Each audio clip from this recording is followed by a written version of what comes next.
जी। और जब संगठन के किसी साथी के साथ इस प्रकार की घटना घटित होती है तो हमारा कर्तव्य बनता है कि उनके साथ खड़ा होना।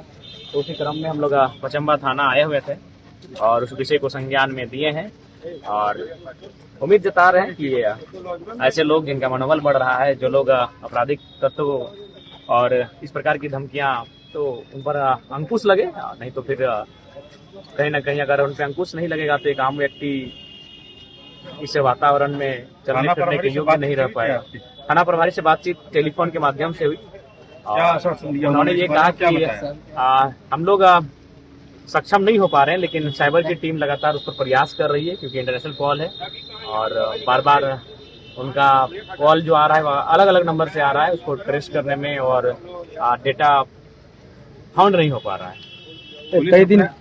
कई दिन बीत जाने के बावजूद भी समय पर समय लिया जा रहा है, आखिर इस मामले को लेकर टाल मटोल किया जा रहा है। देखिए कहीं ना कहीं तो सत्य है कि प्रशासनिक लोग गंभीरता पूर्वक समस्याओं को नहीं लेते हैं। जब घटना घटित हो जाती है तो फिर पछतावा दिखाते हैं, संवेदनाएं व्यक्त करते हैं। तो संवेदनाओं व्यक्त करने से अच्छा है कि समय रहते गंभीरता पूर्वक विषय को लिया जाए संज्ञान में और उस पर एक टीम का गठन हो। ऐसे लोग अगर एक तो जामताड़ा में इन चीज़ों को समझ में आता था, अब गिरिडीह में भी इन चीज़ें देखने को मिल रही है, तो ये दुर्भाग्य विषय है। प्रशासन से क्या लगता है कि पचम्बा थाना प्रभारी या पचम्बा थाना के द्वारा रिस्पांस दिया जा रहा है पॉजिटिव या फिर देखिए रिस्पॉन्स है लेकिन थोड़ा सा डिले हो रहा है। रिस्पॉन्स है, काम कर रहे हैं लेकिन थोड़ा सा डिले कर रहे हैं और देखिए डिले बहुत कुछ नुकसानदायक हो सकता है डिले होने के कारण।